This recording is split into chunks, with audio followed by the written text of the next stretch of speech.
Hace unos días le informábamos justamente de, pues esto que anunció el gobierno federal, este plan para Cananea, el plan de justicia para Cananea que se presentó el día martes desde Sonora, que considera una inversión total de 2.222 millones de pesos, tanto para atender la huelga minera en Cananea como los daños derivados del derrame del río Sonora en 2014. De este monto, pues la mayor parte la va a pagar Grupo México, 1.500 millones de pesos, como se anunció.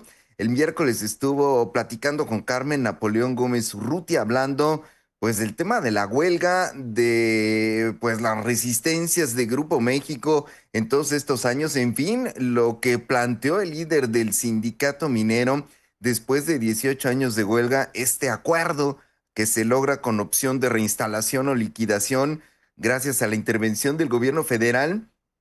Pero está esta otra parte, está la parte ambiental, está lo que tiene que ver con la remediación de lo que ocurrió justamente en el río Sonora, este derrame tóxico de 2014 en la cuenca del río Sonora. Y desde entonces, pues un grupo de personas afectadas directamente, como los comités de cuenca del río Sonora, pues han estado incidiendo, insistiendo en torno a que se tienen que establecer medidas que garanticen la justicia ambiental, la reparación integral de los daños, la participación incluso en las decisiones que se están tomando y en estos planes de remediación, pues porque la circunstancia que persiste actualmente es de un daño que sigue, de un daño que no concluyó hace años, cuando ocurrió el derrame el 6 de agosto de 2014, cuando millones de litros de residuos tóxicos fueron vertidos al río Sonora, sino que el daño ambiental persiste, según incluso un estudio de 2023 de la Secretaría de Medio Ambiente y del Instituto Mexicano de Tecnología. Hay presencia de metales pesados, hay una sobreexplotación muy grave de los mantos acuíferos a lo largo de al menos 400 kilómetros.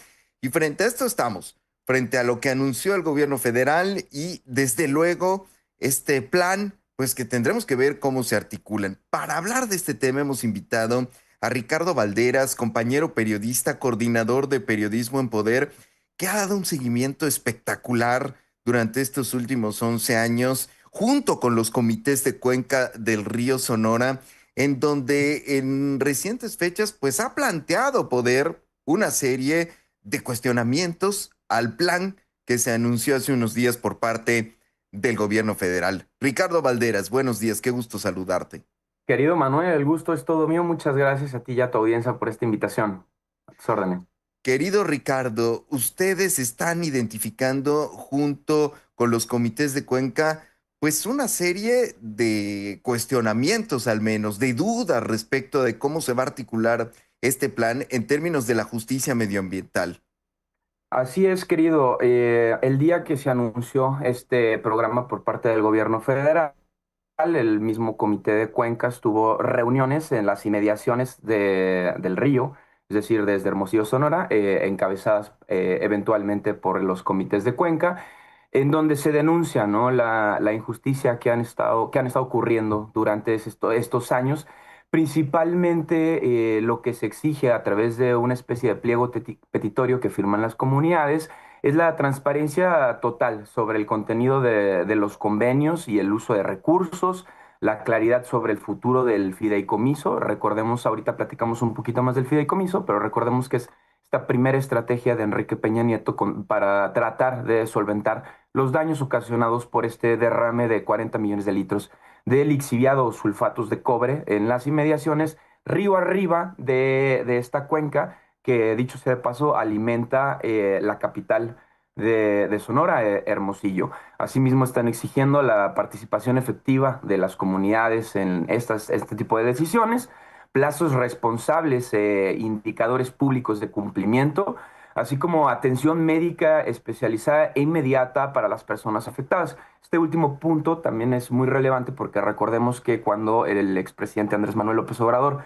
retoma el caso, lo retoma justo con la bandera de la salud. Es decir, al analizar qué va a ocurrir con las plantas potabilizadoras que están en las inmediaciones del río, que dicho sea de paso no están del todo terminadas, las plantas de tratamiento que todavía no existen, en algún momento se anunciaron que incluso habría rondines médicos especializados, dado que no hay médicos que pudieran tratar las enfermedades crónico-degenerativas que ya se tienen identificadas del río. En ese mismo contexto es importante mencionar que, bueno, la empresa Grupo México resulta ya evidentemente responsable y esto no lo digo como ningún tipo de revelación, sino un dato que resalta y que es preocupante, dado a la certeza que tenemos de la responsabilidad de Grupo México respecto al caso. En primera instancia, en términos administrativos o de gobierno y científicos o académicos, en gran medida por el estudio del que estabas comentando, pero también por los estudios realizados por el Instituto Nacional de Ecología y Cambio Climático, así como los del INTA y las declaraciones de Semarnat en 2023, responsabilizando a la empresa Grupo México del derrame. Es decir, no se trata de un accidente, sino de, digamos, una especie de imprudencia o de probable imprudencia, en la que, bueno, las y los habitantes de Hermosillo están pagando las consecuencias de este derrame. Entre otras cosas, se han identificado manchas extrañas en la piel, enfermedades del corazón en algunos casos, metales pesados, como lo mencionaste, uno de los reportajes quizá más importantes que hemos realizado en Poder es el de las infancias que ya se encuentran con metales pesados en la sangre, particularmente en las comunidades que están muy cerca ya de Tinajas 1, que es en donde ocurre este derrame.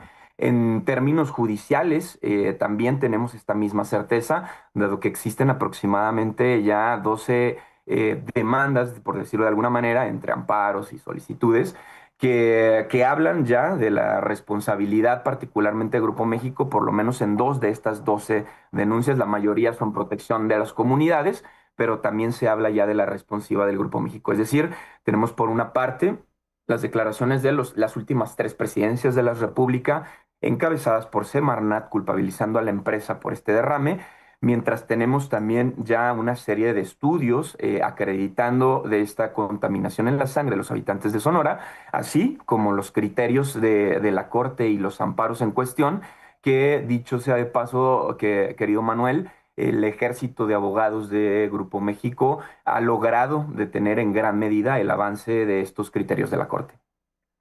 Da la impresión, o en tu opinión y en la opinión de las comunidades con las que estás tú cercano, de que este convenio es la sustitución de los procesos de justicia. Para mí, en lo personal, porque sí habría que invitar a las comunidades a que hablen, dado a que es muy complejo que entren en todos los espacios de gobierno y de que el Mm. gobierno no ha garantizado, digamos, la toma colectiva de decisiones.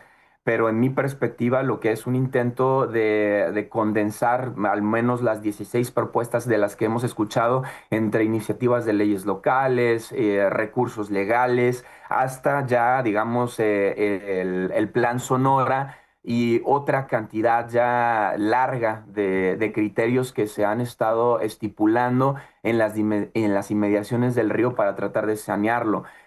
Incluso recordemos que se estipuló una ley local de zona económica especial para el río Sonora, que también tuvo inversión financiera, así como lo está teniendo en este momento el plan que presenta la presidenta.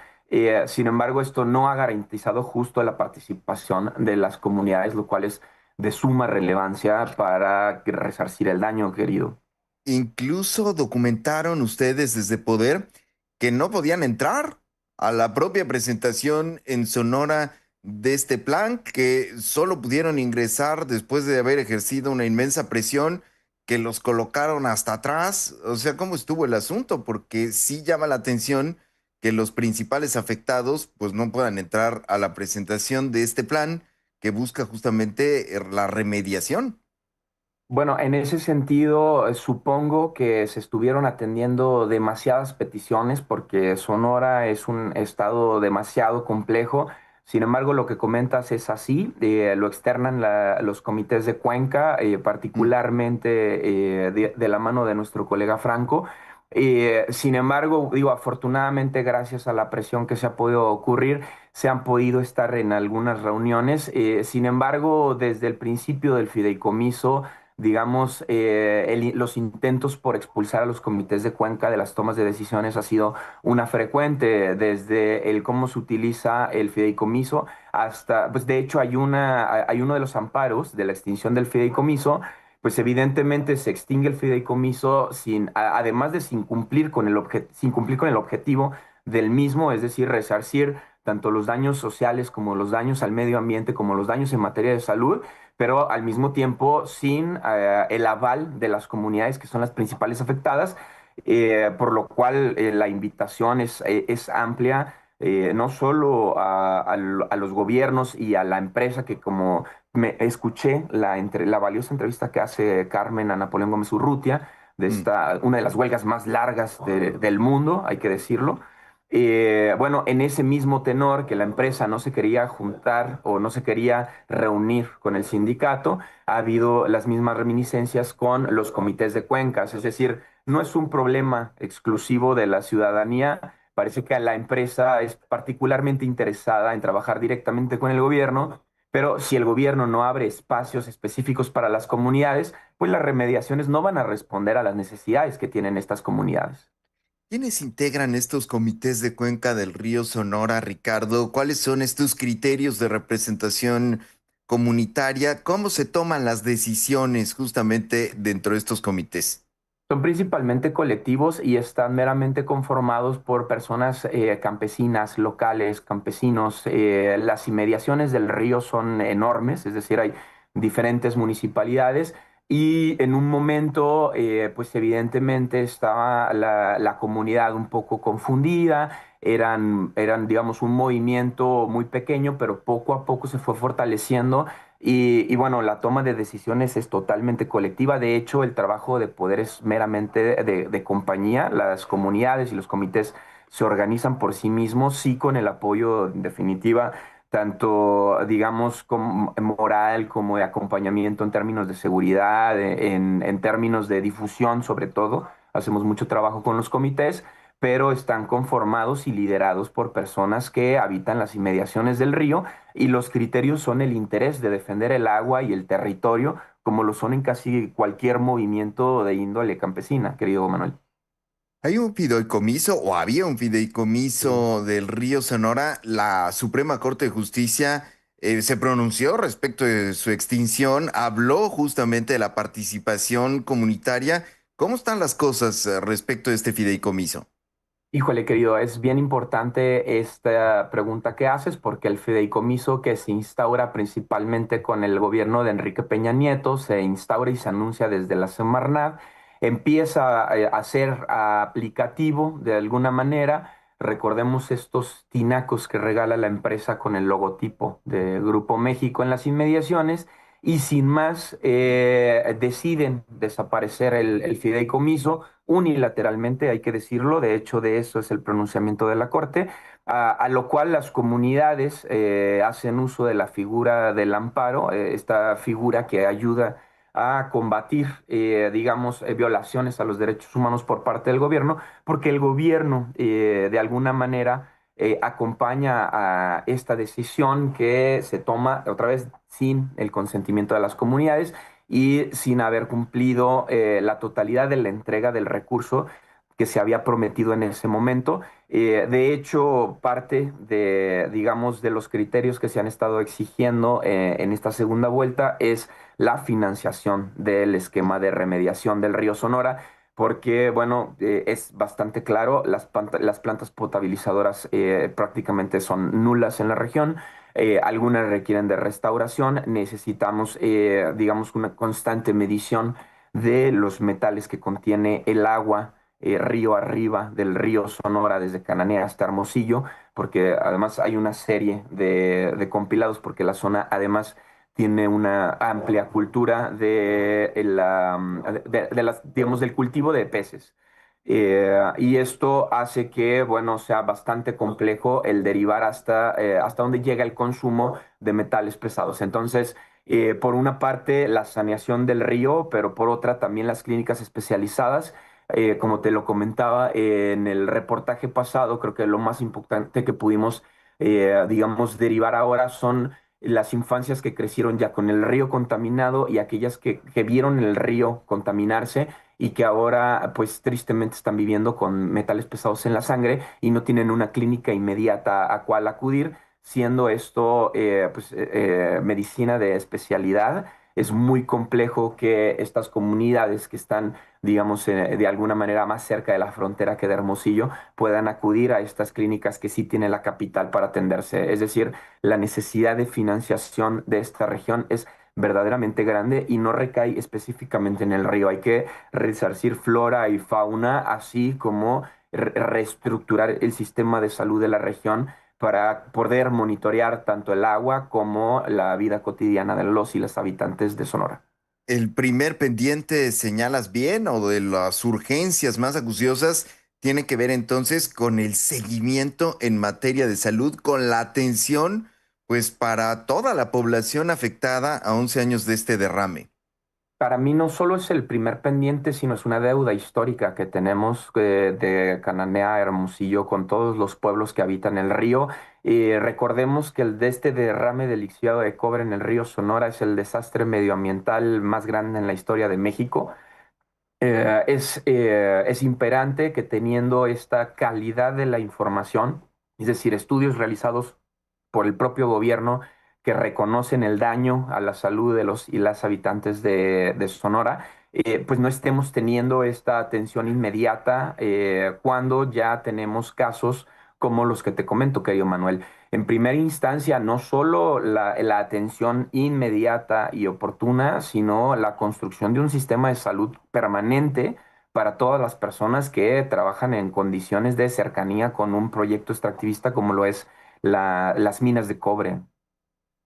Pues Ricardo Valderas, te agradezco muchísimo que hayas arrojado luz sobre el tema en este espacio de noticias, coordinador de periodismo en poder, este seguimiento que han hecho ustedes exhaustivo a lo largo de estos años. Y pues sí, estaremos más que pendientes y seguimos en contacto. Ricardo, te mando un fuerte abrazo y muchas felicidades. Lo mejor para 2026. Querido Manuel, muchas gracias por la invitación. Felicidades para ti, feliz año nuevo y felicidades a tu audiencia. Hasta la próxima. Muchas gracias, Ricardo Valderas, periodista, querido compañero, querido colega. Son las 9 de la mañana con 37 minutos. Nos vamos a la pausa. No se vaya, regresamos. Hay más.